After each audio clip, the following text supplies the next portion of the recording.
warqad ka soo baxday 29 bishii February ee sanadkan xafiiska wasiirka wasaaradda difaaca Soomaaliya Xasan Cali Maxamed ayaa waxa uu ku sheegay in dawladda Jamhuuriyadda Carabeed ee Masar ay ka heshay dawladdiisu hub noocyo kala duwan leh kaasi oo tiradiisu dhan tahay 4510 isla markaana hubkani ay isticmaali doonaan ciidamada xoogagga amniga ee Soomaaliya. warqadda wasiirku uu qoray oo ah mid si qarsoodi ah loo helay ayaa waxa kale oo uu ku xusay in hubkan ay dawladda Masar ugu deeqday Soomaaliya aan dib loo sii iibin doonin loona sii gudbin doonin cid kale iyo in aanay isticmaali doonin cid aan ka ahayn ciidamada xoogagga amniga ee Soomaaliya. hubka ku xusan warqadan uu qoray wasiirka wasaaradda gaashaandhigga Soomaaliya oo u badan noocyada qoryaha dagaalka ayaa waxa ka mid ah AK47, PKM, sniper, mortar, bastoolado iyo noocyo kale oo hubka ah. geesta kale wasiirka wasaaradda gaashaandhigga Somaliland Cabdiqani Maxamuud Caateeye ayaa sheegay in dawladda Somaliland ay si adag uga walaacsan tahay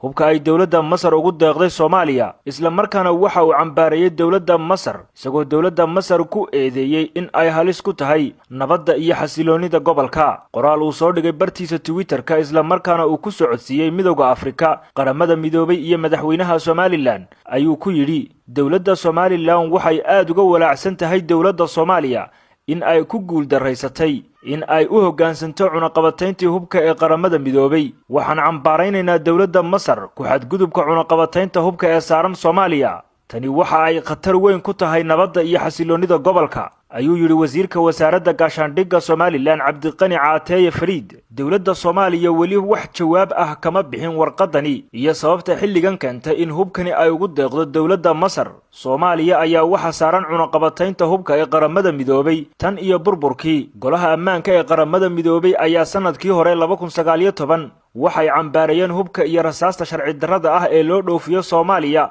ee xadgudubka ku ah cunaqabataynta hubka ee saaran Soomaaliya.